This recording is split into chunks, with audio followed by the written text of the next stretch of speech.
Fábio, não por outra razão, eu o incluí na mesma manhã com o seu colega, nosso colega, Rodrigo Valadão, que vai falar sobre ativismo judicial, né?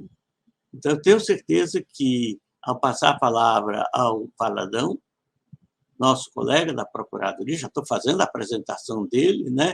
Foi presidente do FONASE, ele vai discorrer um pouco sobre a sua abordagem. Meu querido Rodrigo Valadão, que está presente, eu passo de imediato a palavra para você. César, muito obrigado. É uma honra imensa estar aqui. Tá? Da mesma forma que o Fábio falou, um convite seu não é um convite, é uma intimação. É impossível eu declinar qualquer coisa que venha de você. Não apenas por ser você, mas também por ser uma missão das Procuradorias de Estado, enfim. Realmente é uma honra estar aqui. Fábio, você tocou em alguns pontos muito interessantes. Não vou tocar, né? Até um debate que depois eu até queria trocar contato com você. Tenho muito interesse nesse tema. Você tocou num ponto que é verdade, muita gente no Brasil traz doutrina alemã sem muito cuidado, né? E esse livro que você citou é um livro clássico, é um livro do Leisner, né? Um livro importantíssimo na teoria jurídica alemã. E, assim, parabéns pelo seu trabalho. Tá? Bom, vamos começar a falar. Deixa eu compartilhar aqui a minha tela. Deixa eu colocar aqui. Arquivo, compartilhar tela. Vamos ver aqui. Compartilhar tela. Compartilhar. Vocês estão vendo a minha apresentação? Não, né? Não. Vocês estão vendo a minha tela? Sem dúvida, Fábio. Maravilha, maravilha, maravilha. Bom, hoje eu vou falar aqui um pouco com vocês sobre algo que eu venho estudando bastante. Na verdade, tangenciei, não falei especificamente sobre ativismo judicial na minha tese de doutorado, mas falei muito sobre relação entre positivismo jurídico e democracia liberal, principalmente na parte final, no epílogo da minha tese, que vai sair publicada agora, mês que vem, pela Contracorrente. É uma tese que eu demorei quase 7 anos para desenvolver na Alemanha, sobre o mito do positivismo, essa ideia de que o nazismo foi, né, que o positivismo jurídico, principalmente a teoria pura do direito, foi a teoria que justificou ou legitimou as ações do nazismo. Isso é uma grande mentira, na verdade é um grande mito. Minha tese foi tentando explicar isso, e no final, no epílogo, eu tento demonstrar a íntima correlação entre a democracia liberal e o positivismo jurídico. Aí o que eu fiz? Tentei pegar um pouco essa ideia e aplicar aqui para o nosso debate sobre ativismo judicial, para demonstrar quão disfuncional o debate me parece no Brasil. Para quem não me conhece, esse sou eu, Rodrigo Valadão, sou procurador do Estado do Rio, já fiz uma pós-graduação nos idos de 2004 em Advocacia Pública na FGV, terminei meu mestrado em 2008 na PUC, terminei agora, em fevereiro, o meu doutorado pela Unifreiburg, na Alemanha, em cotutela com a USP, e nem terminei o mestrado, nem terminei o doutorado, já comecei mês passado um mestrado em privacidade, proteção de dados, enfim. Eu sou um cara que não para, né? Vamos entrar, então, no nosso tema especificamente. Acho que todo mundo aqui já se deparou com essa expressão, né, do professor Luiz Roberto Barroso, que é um querido amigo, um autor relevantíssimo, muito importante para a história e para o desenvolvimento do direito constitucional brasileiro, o que não o torna imune de críticas, né? Mas, enfim, o professor Barroso talvez consiga resumir bem o que é essa tendência do ativismo judicial brasileiro, né? Segundo o professor Barroso, a função da Suprema Corte, e aqui não apenas da Suprema Corte, quando a gente olha, principalmente quando a gente entende que a Constituição brasileira conferiu o controle de constitucionalidade a todos os juízes, ou seja, nós temos juízes em 5.000 municípios, todos eles analisando a compatibilidade de leis com a Constituição. Eu, particularmente, acho isso, enfim, gera uma disfunção muito grande, como a gente vai ver no decorrer da palestra, mas está lá a ideia, né, de que o judiciário em geral, e com mais intensividade a Suprema Corte, ela teria esse papel de uma vanguarda iluminista, né? Ou seja, a função das Supremas Cortes e do Judiciário em geral, seria proteger os direitos fundamentais e as regras do jogo democrático, inclusive contra as maiorias. E para realizar essa função, 3 linhas deveriam ser desenvolvidas pela jurisdição constitucional. Primeiro, o papel contramajoritário, que é o clássico de invalidar atos de outros poderes. O segundo seria, segundo o professor Barroso, nessa vanguarda iluminista, nesse projeto de vanguarda iluminista, é o papel representativo, quando as cortes atendem demandas sociais não satisfeitas pelo processo político majoritário. E, por fim, um papel iluminista, quando a corte assume para si o papel de promover, um pouco que na marra, o avanço de certas questões sociais, mesmo contra o sentimento majoritário. Eu sou muito crítico a essas duas. A primeira é um clássico do direito constitucional, do controle de constitucionalidade. A gente vai entender aqui um pouco por que isso, em alguma medida, é sim correto. Esse papel contramajoritário faz parte da essência do desenho de uma democracia liberal, mas esse papel representativo iluminista, eu acho que ele vai um pouco além do que deveria ir a jurisdição constitucional, principalmente porque ele faz parte de um projeto. Né? Ele faz parte de um projeto que é muito ligado à ideia do progresso, ou seja, que o mundo pode se tornar gradativamente um mundo melhor, em vários sentidos, seja no que diz respeito à ciência, tecnologia, modernização, liberdade, democracia, e por aí vai. Não que eu não goste dessa ideia, que o mundo se torne melhor, pelo contrário, eu acho que se a gente perguntar para qualquer pessoa no mundo, todas elas vão concordar que querem que o mundo se torne um lugar melhor. A grande diferença se torna... o diabo mora nos detalhes, né? A questão é como que a gente vai tornar o mundo um lugar melhor. E aí aquela eterna relação entre utopia e distopia, né? A utopia de um é sempre a distopia do outro e vice-versa. É exatamente esse problema, né? Essa visão um pouco que a história tem um sentido necessariamente progresso, que já foi muito criticada pela Hannah Arendt. Ela, por exemplo, traz uma ideia com a qual concordo, que a ideia de progresso não passa de um refúgio confortável com relação à realidade. Ou seja, a gente idealiza que o mundo vai se tornar algo que a gente gostaria que ele fosse, é como se fosse uma forma da gente escapar daquele nosso dia a dia, daquela nossa realidade. Então, a consequência básica da ideia de progresso é a fuga da política e aposta na ação violenta. E quando eu falo violenta, né, ação violenta, eu não estou falando apenas da violência de armas, mas muitas vezes a violência simbólica, a violência política, ou seja, uma autoridade que exerce o seu poder atropelando, de repente, instituições ou procedimentos. Então, normalmente, essa ideia de progresso pode gerar, além dessa sensação de conforto, também uma fuga da política e um caminho de ação violenta que é muito perigoso para uma democracia liberal, e a gente já vai entrar um pouco na ideia de entender um pouco melhor o que é essa democracia liberal que eu estou assumindo aqui como pressuposto. A ideia de progresso, então, segundo Hannah Arendt, é uma espécie de fé cega, né? É algo ali que a gente... é quase como uma religião, é uma fé. A gente simplesmente acredita por uma intuição que o mundo seria melhor dessa forma e aposta fora da política, muitas vezes com ações violentas, nos mais diversos graus da palavra violência, na realização desse nosso mundo idealizado. Quando a gente vai analisar, a noção de progresso, ela tem, portanto, uma dimensão ideal, metafísica. Ela pressupõe a existência de um direito correto, de um direito justo, que em alemão a gente chama de Richtiges Recht.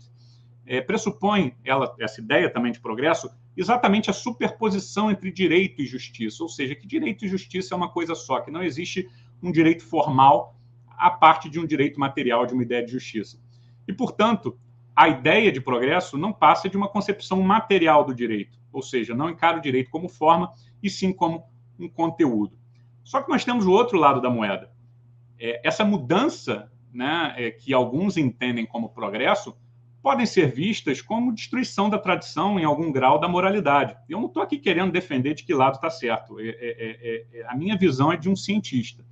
Então, o resultado de qualquer mudança é que parte da população vai se tornar insatisfeita. Bom, se é uma parte que é rica, que já era beneficiada pelo sistema, isso é um papo que a gente tem na sociologia. A minha análise aqui é uma análise de formatação de instituições. O fato é que esse progresso, para alguns, né, como eu falei, a utopia de uns, muitas vezes é a distopia dos outros. Esses outros que perderam, digamos assim, podem ver, e não há nada de errado com isso, vendo essa mudança como uma destruição, algo que, enfim, agride ali a sua própria essência. Então, movimentos reacionários, ou seja, surgem movimentos com essa ideia de progresso. Nós temos também, isso faz parte quando a gente analisa a história do mundo, sempre foi assim, sempre vai ser assim. Nós temos, de um lado, a ideia de progresso, que pretende trazer mudanças, e movimentos reacionários, que são uma reação à ideia de progresso.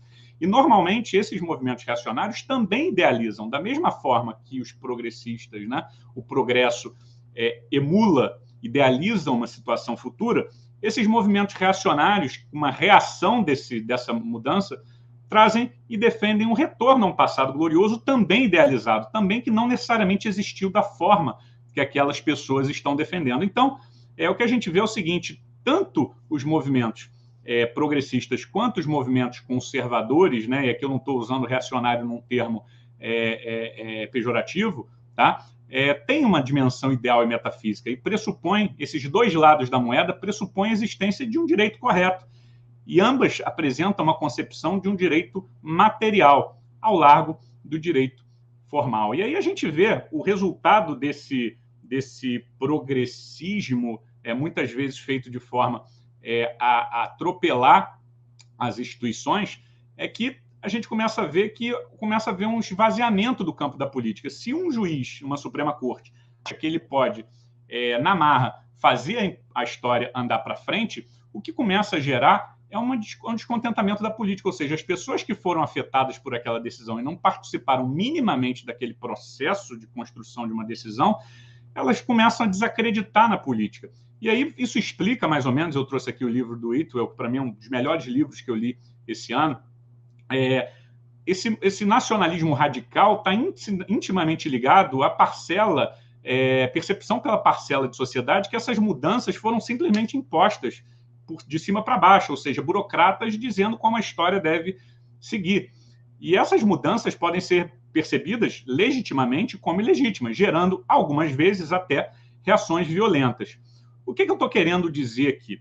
É que essas ideias substancialistas, né, essas ideias de progresso e de um passado idealizado de uma forma reacionária, elas acabam confundindo a própria ideologia política com o direito.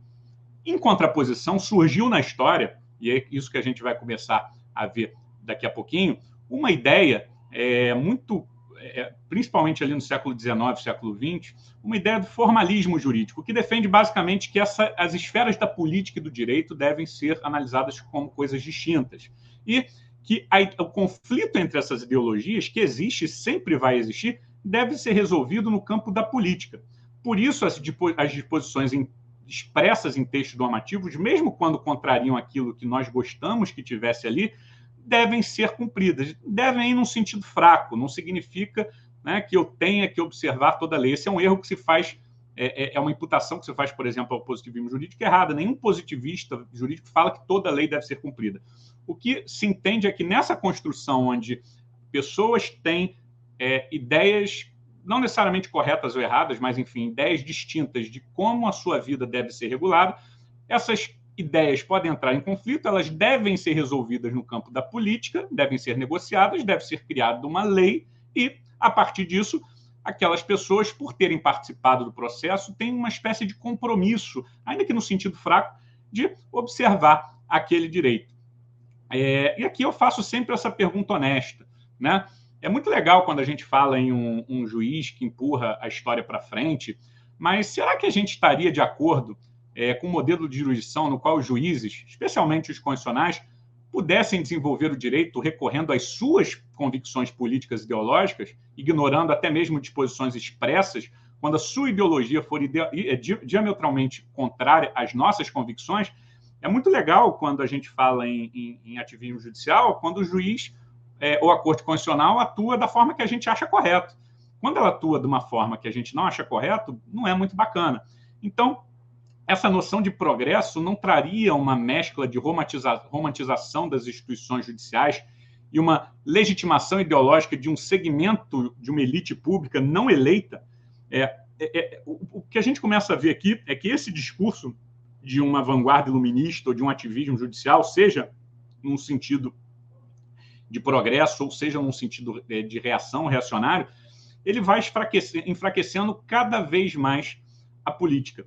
Quando a gente vai ver, durante a história, esse conflito entre substancialistas, de um lado, né, que fazem essa confusão entre o direito e a política, e, de outro lado, os formalistas, que separam essas duas realidades, fica muito claro como que cada um desses lados se porta diante do ideal democrático. Por exemplo, durante a história, os substancialistas, quando a gente vai analisar, eles encaram basicamente a legislação democrática com alto grau de desprezo. E aqui eu trouxe apenas alguns exemplos: Platão, Aristóteles, Tomás de Aquino, Dante Alighieri, Leibniz, Hegel.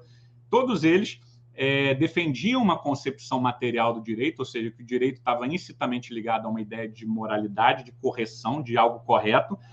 Todos eles não compreendiam a democracia como um valor a ser defendido. Então, o que a gente começa a ver é que, normalmente, o surgimento desse movimento de separação entre o direito e a política surge no século XIX, no século XX, ali, ou seja, esse formalismo, tentar entender o direito como forma. Eu não estou ainda falando em positivismo jurídico, estou falando de uma tendência de olhar o direito enquanto forma, começa a surgir ali naquele momento. Exatamente no momento do desenvolvimento das democracias liberais. E o que leva a essa mudança? É muito simples.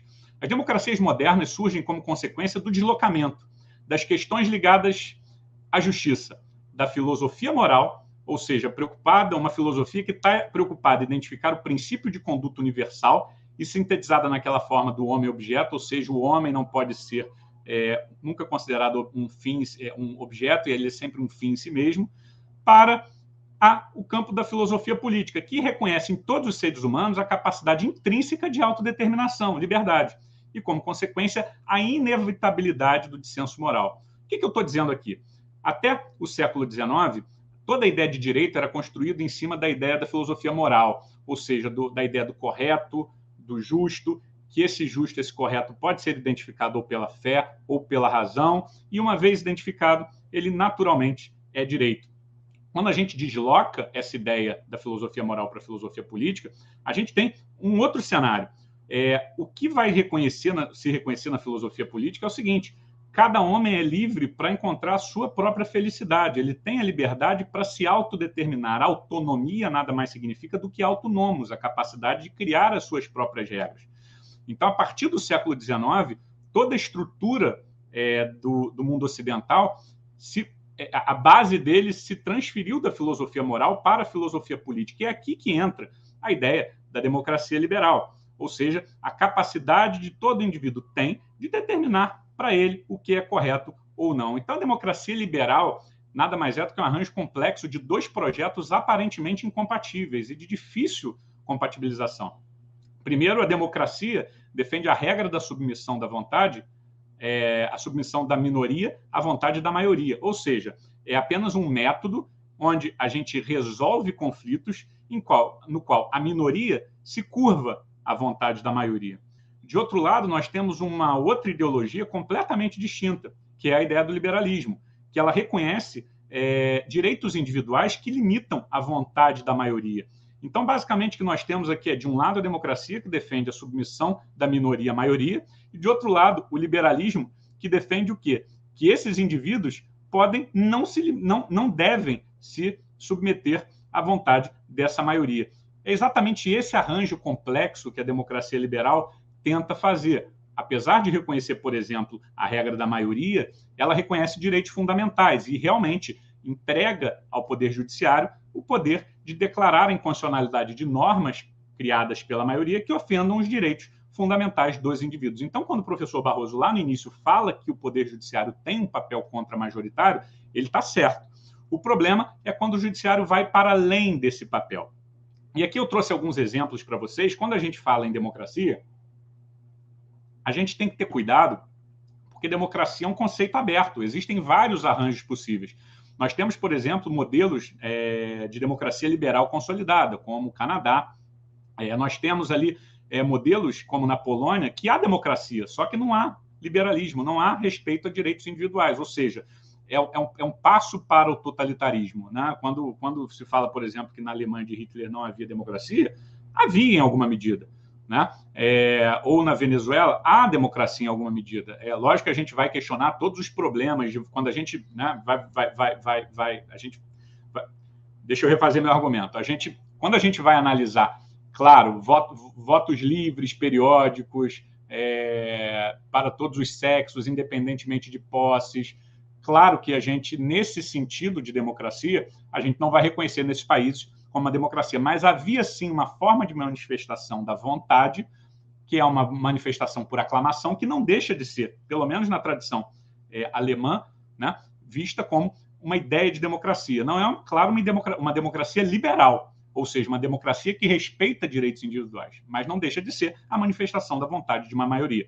Então, esses arranjos aqui que nós temos, né, a democracia não necessariamente é liberal e o liberalismo não necessariamente é democrático. Há críticas, por exemplo, à União Europeia, né, que é um país, é uma área, é uma zona que defende direitos fundamentais de forma muito intensa, porém, essa estrutura da União Europeia foi feita sem muita participação popular, foi feita por burocratas. Então, eu estou querendo dizer para vocês que o ideal do Ocidente, né, a partir principalmente do século XIX, foi essa ideia de democracia liberal.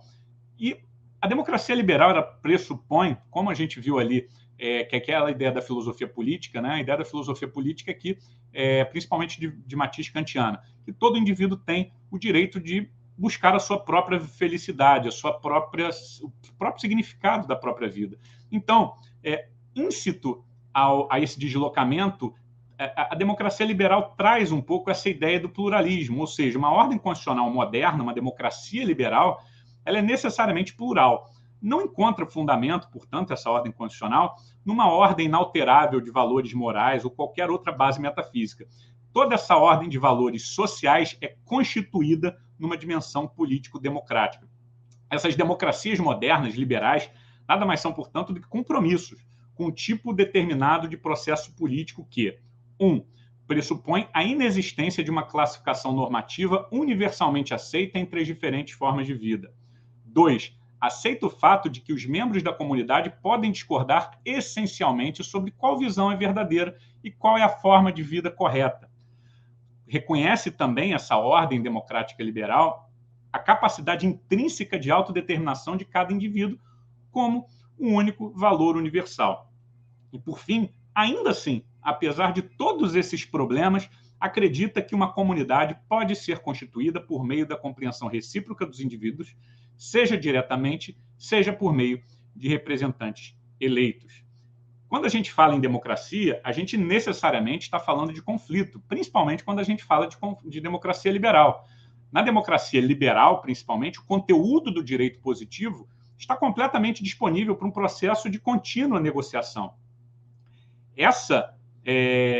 Esse conflito permite, a democracia liberal permite essa confrontação, mas não é uma confrontação de uma guerra do homem sendo lobo do próprio homem, é uma confrontação institucionalizada por meio de regras entre vários interesses completamente distintos, sendo que nenhum desses interesses pode clamar por uma legitimação superior. Toda norma jurídica, toda norma que é criada, em grande medida decide, ou pelo menos pretende decidir, um conflito de interesses, seja em favor de uma parte, seja pela mediação entre eles.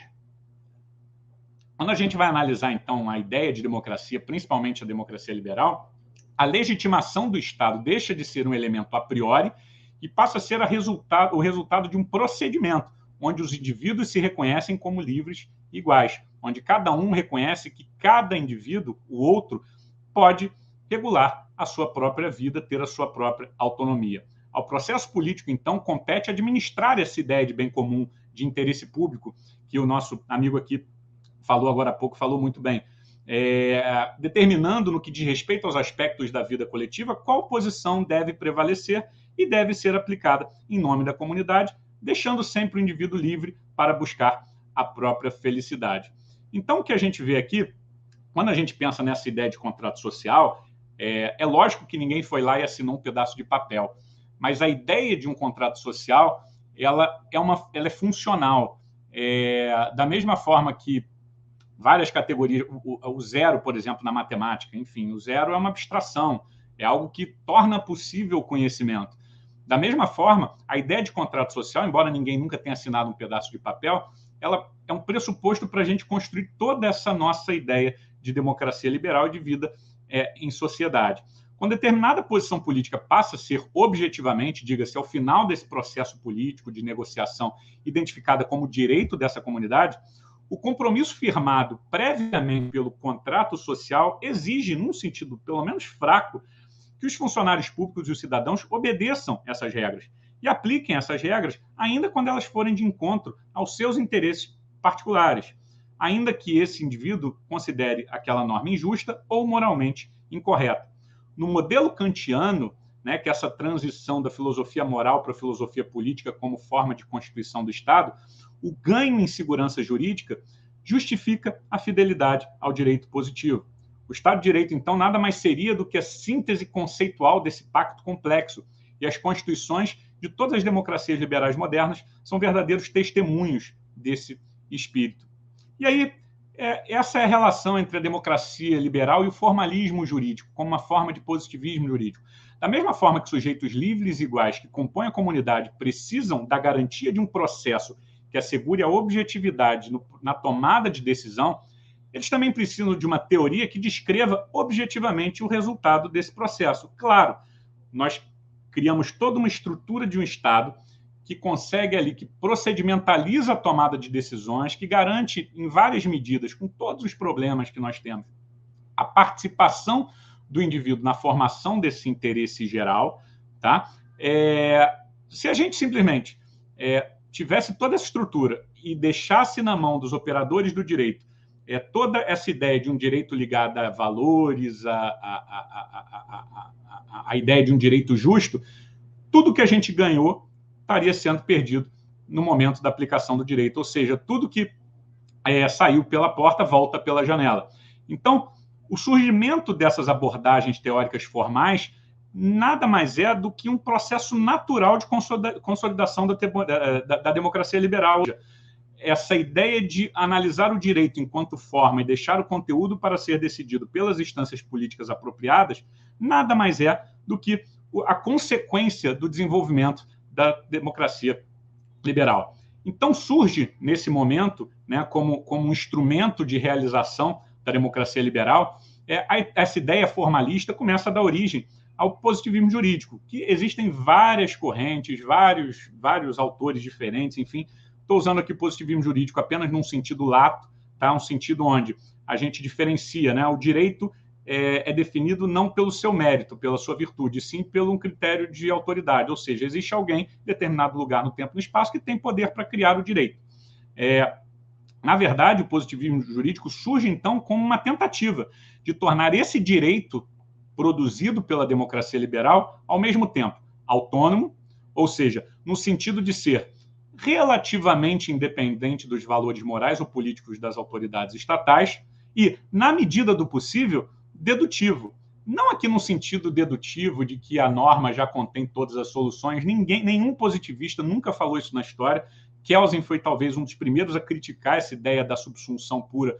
Fala isso desde 1920, pelo menos, que eu me lembro, 1923. Então, assim, não nesse sentido de um direito dedutivo de uma norma geral, mas no sentido de reduzir a discricionariedade das autoridades na aplicação.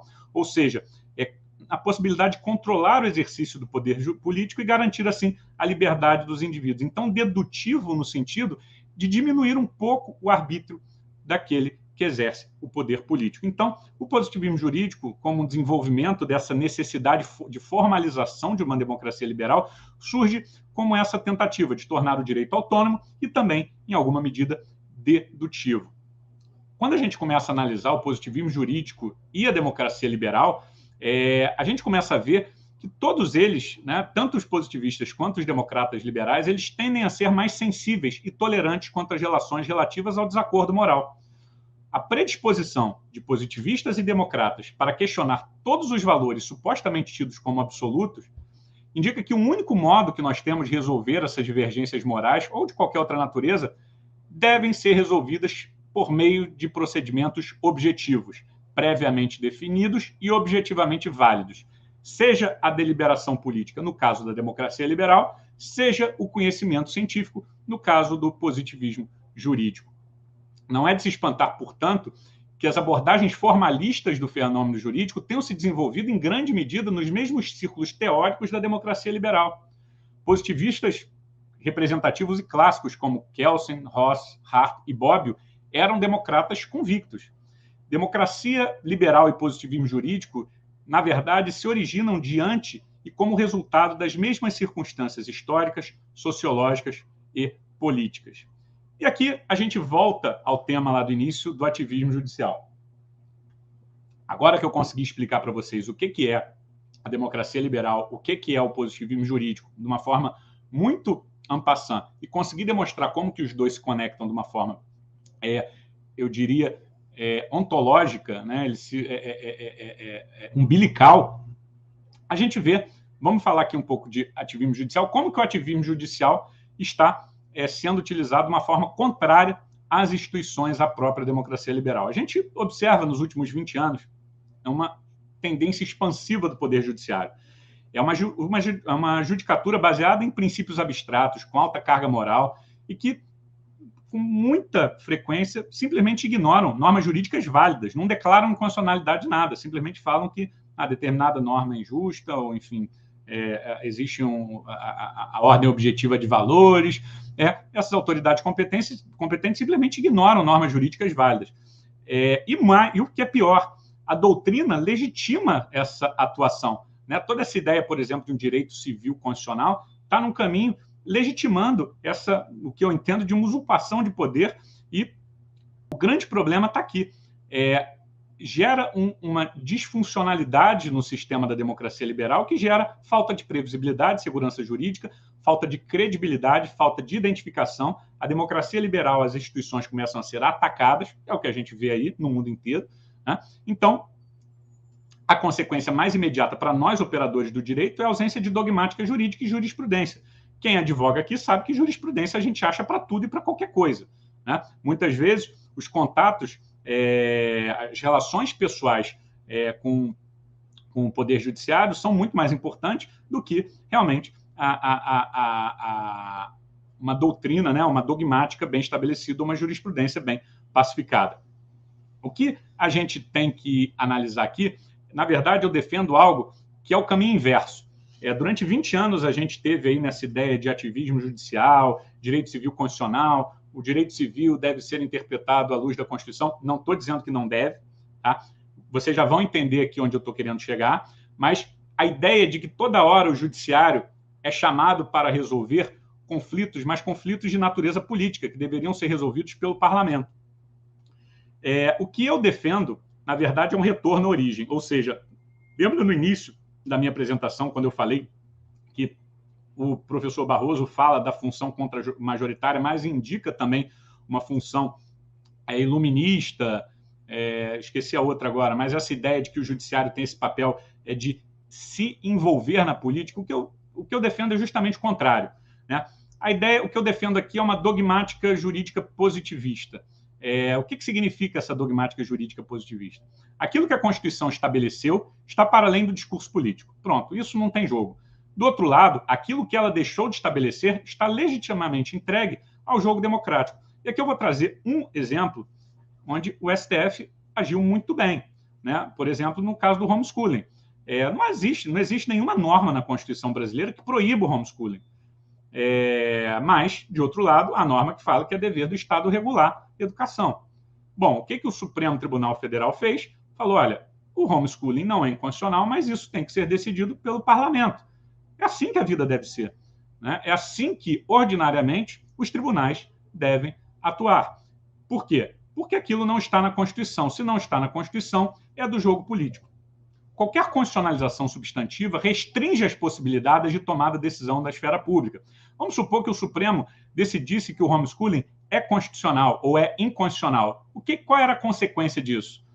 Essa constitucionalização substantiva não permitiria que as pessoas debatessem, que esse conflito, que é necessário numa democracia liberal, que é mediado por regras, fosse tirado do seu lugar natural, que é ali no ambiente parlamentar. Ou seja, ela essa constitucionalização substantiva empobrece o pluralismo de ideias e comprometem esse relativismo epistemológico que é essencial ao compromisso da democracia liberal.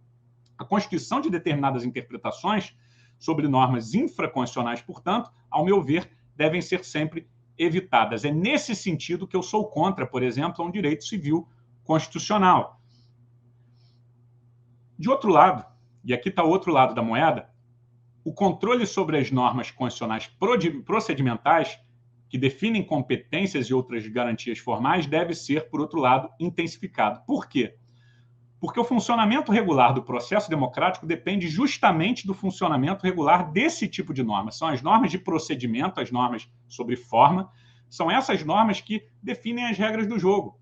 Então, uma vez que elas definem as regras do jogo, o judiciário realmente tem um papel de um árbitro, ele tem que ser um árbitro muito incisivo, muito realmente que garante ali o jogo da democracia ser jogado. Essas regras formais, ao contrário das regras substanciais, garantem a preservação, garantem e preservam a competição igualitária dessas opiniões divergentes, a capacidade de tomar decisão e não menos importante, o controle e alterabilidade das normas infraconstitucionais no tempo. Ou seja, a ideia de democracia liberal, essa ideia de compromisso, pressupõe que hoje a minha ideia é minoria, mas dentro de um processo regulado, a minha ideia amanhã pode ser maioria e pode virar direito. Uma dogmática jurídica democraticamente orientada não visa a redução da primazia da Constituição, mas sim uma mudança de orientação na interpretação. Ela vai contra o ativismo judicial, principalmente o ativismo substantivo. Talvez ela fortaleça um pouco o ativismo formal, mas essa dogmática jurídica democraticamente orientada, ela traz uma mudança de orientação na interpretação da Constituição, com fortalecimento do controle processual em detrimento do controle substancial das normas infraconstitucionais. Aplicada à dogmática jurídica, a tese positivista fundamental da separação conceitual entre direito e moral, ou seja, a ideia de que direito e moral são coisas distintas, pode colaborar para o processo de legitimação de um governo constitucionalmente formado, para também a promoção da responsabilidade política dos agentes de Estado, bem como para a imposição de limites ao seu poder e o seu arbítrio. Era isso, querido César, que eu tinha para falar hoje para vocês. Espero que vocês tenham gostado. Eu perdi um pouco aqui o controle do tempo, porque para colocar o slide eu tive que fechar aqui a transmissão, né? Esses aqui são os meus contatos, para quem quiser. Eu tenho um canal no YouTube onde eu falo, além de teoria, filosofia e história do direito, eu falo também sobre proteção de dados. Eu tenho podcast com mais 2 amigos procuradores do Estado, Coisa Jogada. Não é um podcast sobre direito, é um podcast onde, enfim, 3 amigos falam de temas desde a cultura do cancelamento até sobre figuras históricas importantes como Luiz Gama. Enfim, quem quiser prestigiar e dar uma chance aí para a gente, por favor, também nosso podcast. E aqui também pode me achar no Instagram, no Facebook e do LinkedIn. Esses são, portanto, os meus contatos. Eu vou encerrar aqui a transmissão, devolvo a palavra para o meu querido César e agradeço mais uma vez o convite e agradeço a paciência de todos. Muito obrigado. Obrigado, Rodrigo.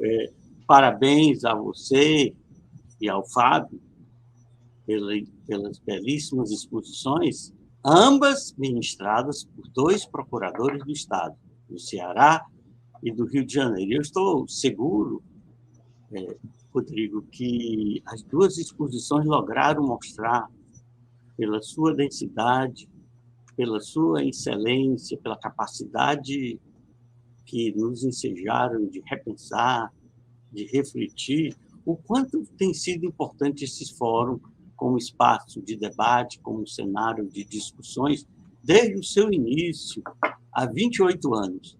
Daqui a 2 anos, coincidindo mais ou menos com a minha aposentação compulsória como procurador do Estado, nós estaremos celebrando os 30 anos desse fórum de debate sobre direito público, que, Rodrigo, não deixou de ocorrer mesmo no período em que eu estive afastado fazendo um doutorado e um pós-doutorado no México. Eu sempre encontrei uma fórmula de regressar à Fortaleza para dar sequência a esse fórum. que se iniciou num ano especialíssimo na minha vida, foi o ano da inauguração desse fórum, foi o ano em que ingressei na Academia Cearense de Letras, em que me casei e inaugurei a creche Amadeu Barros Leal, né? Uma creche que hoje, exatamente hoje, né, se regozija porque acabamos de receber um apoio significativo da Secretaria de Administração Penitenciária, que renovou um convênio nos permitindo um subsídio fabuloso que vai nos autorizar a compra de novos equipamentos para essa creche que atende prioritariamente a filhos de presos. Rodrigo, nós temos uma pendência. Você falou da breve publicação do seu livro, e eu espero, então, no próximo ano, nós realizarmos aquele debate. Você se lembra que eu o convidei para falar num programa intitulado Quando o Autor Fala de Sua Obra.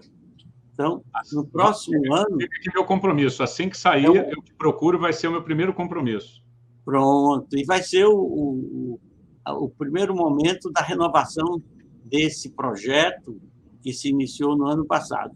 Vai se reiniciar com chave de ouro com a sua presença, com a sua participação. Eu quero agradecer mais uma vez a todos os que nos assistem, agora mesmo online, ou que vão nos assistir através das gravações, e eu convido os participantes desse evento a assistirem amanhã, no mesmo horário, às 9h30, ao encerramento deste fórum, com 2 conferências excepcionais. A primeira sobre a rede do Sistema Interamericano de Direitos Humanos e o Federalismo de Cooperação, que tem como conferencista o Homero Andretta Júnior, que é advogado da União e é diretor do Departamento de Assuntos Internacionais da Procuradoria-Geral da União, e a segunda exposição acerca da confidencialidade nas mediações com o poder público, a cargo da doutora Janaína Noleto Castelo Branco. Ela é procuradora federal, Rodrigo, e atualmente exerce as funções de procuradora-chefe da Universidade Federal do Ceará.